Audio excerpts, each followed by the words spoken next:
For 100 years, America worked to make sure this animal no longer existed, spending public money on bounties, poison, and hired hunters, until the job looked finished. The jaguars returned to America after 100 years anyway, and what the cameras caught is hard to believe. Less than an hour from Tucson, a wild jaguar walked into a motion sensor frame in the dark, drank at a desert spring, and left, unbothered, as if it had simply come home. A century ago, the jaguar here wasn't a visitor. It was a resident. Its range covered southern Arizona and New Mexico, reached into Texas, and on rare occasions stretched as far north as the rim of the Grand Canyon and as far west as Southern California.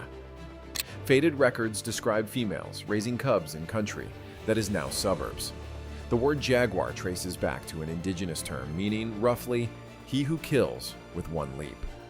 Across the 20th century alone, more than 60 separate sightings were logged in Arizona, New Mexico, and Texas. This was a breeding population, not a rumor. And then America decided it didn't want them. In the early 20th century, government-funded predator control swept across the West. The same campaigns that gutted the wolf and the grizzly turned on the jaguar. Ranchers and federal trappers shot them, poisoned them, and ran them down with hounds. It was systematic. It was paid for with public money, and it worked. The dates are brutal in how precise they are. The last confirmed female in Arizona was shot in the White Mountains in 1963. The last jaguar killed in central Arizona went down in 1964, taken by a government hunter. Arizona outlawed jaguar hunting in 1969, but by then, there were no females left to protect. The protections that followed flickered on and off like a bad signal. The federal government listed the jaguars endangered in 1972, quietly dropped it in 1980, and only restored full protection in 1997.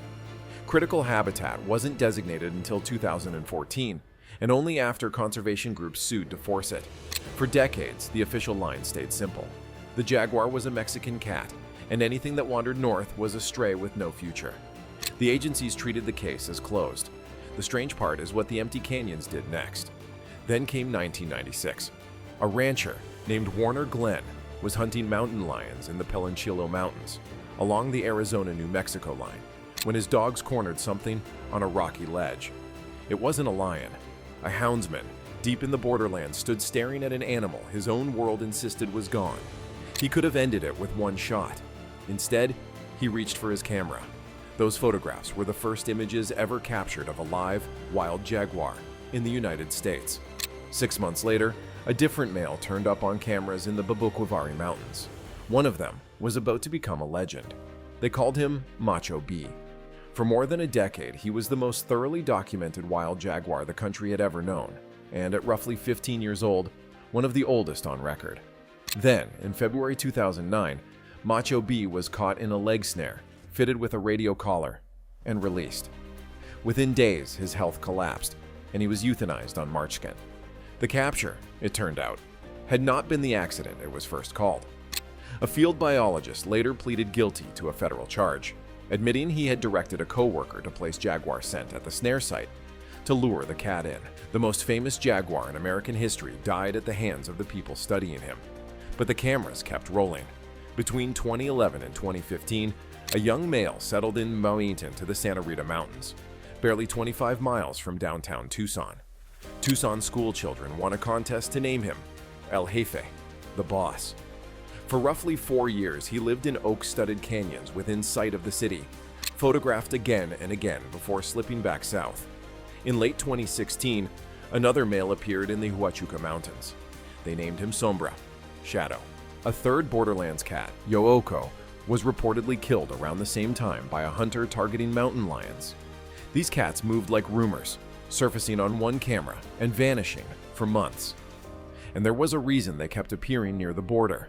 Just to the south, in the Mexican state of Sonora, a breeding population of jaguars has held on, the closest source of cats to the United States.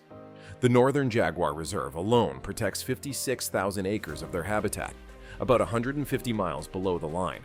Every cat that walks into Arizona is a young male pushing north out of that population, hunting for territory no other jaguar has claimed, which raised the question nobody could answer for decades. Was this random, or was it a pattern? At the University of Arizona's Wildcat Research and Conservation Center, the jaguar stopped being a ghost story and became data. Of the 8 individual jaguars documented in the United States in 3 decades, 5 appeared in just the last 15 years. One lost cat wandering in circles cannot produce that.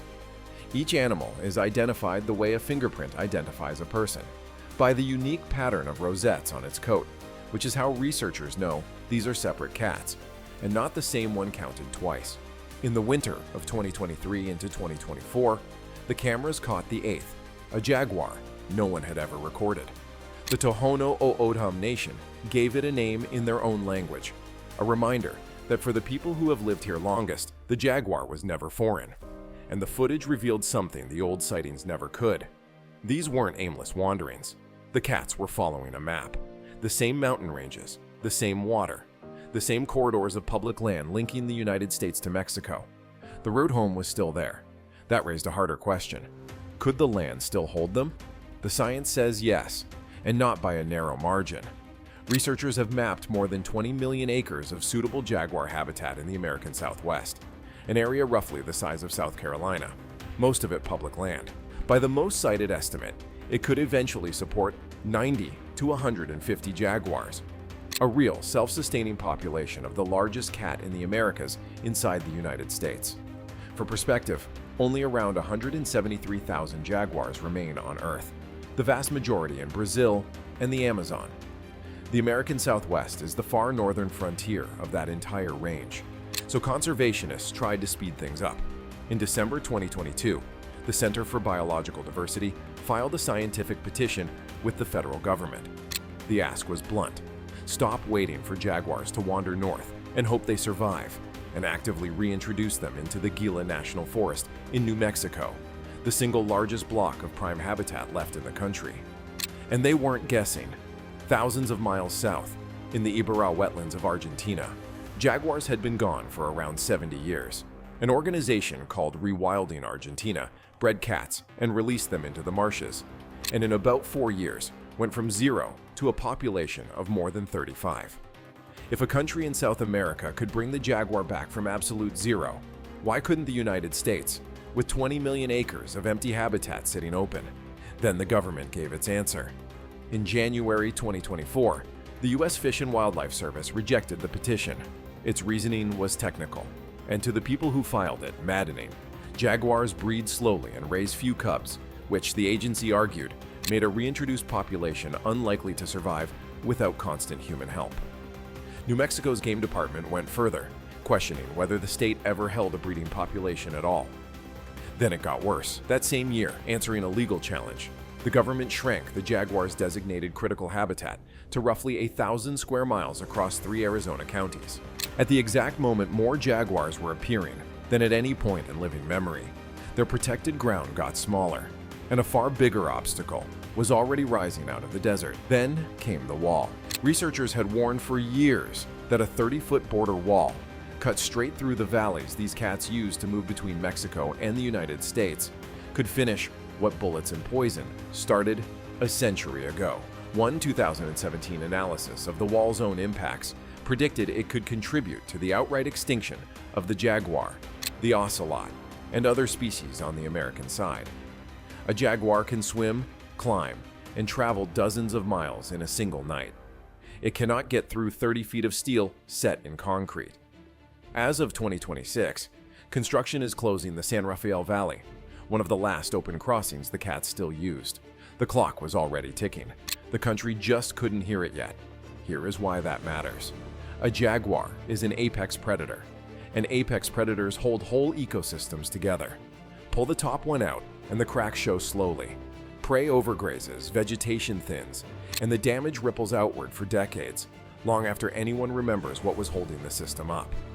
Their prey list runs to more than 80 species, from javelina and deer to the feral hogs now tearing through the Southwest, exactly the kind of booming populations a top predator is built to hold down. The loudest objection, that ranchers can't afford the risk, may be overblown. In the cattle country of Sonora, where jaguars and ranchers already share ground, the cats kill well under 2% of the herd in a given year. The conflict is far smaller than the politics built around it, and the cameras keeping this whole story alive aren't run by a federal agency at all. They're tended largely by volunteers, ordinary people who hike miles into the mountains to swap memory cards on the chance that one frame in tens of thousands shows a returning ghost. And despite the rejected petition, the shrinking habitat, and the wall, the cats keep coming. In November 2025, the University of Arizona camera network caught the fifth jaguar in 15 years, a male photographed at a remote desert watering hole. Researchers started calling him Cinco, and since 2025, he has surfaced on the cameras around 20 times. He returned again into 2026, and this time the camera caught the thing the whole story had been promising. He didn't dart in and out. He lingered at the water's edge, drinking in no hurry at all, completely at ease. A wild jaguar at an American spring, behaving as if he had every right to be there. And here is what makes that footage so hard to look away from. Every one of these cats has been a lone male.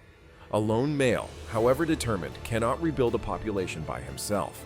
For the jaguar to truly come home, a female has to make the same journey north, or be helped to make it. For now, the cats returning to America are pioneers without a next generation, magnificent and alone, holding open a door the country hasn't decided to walk through.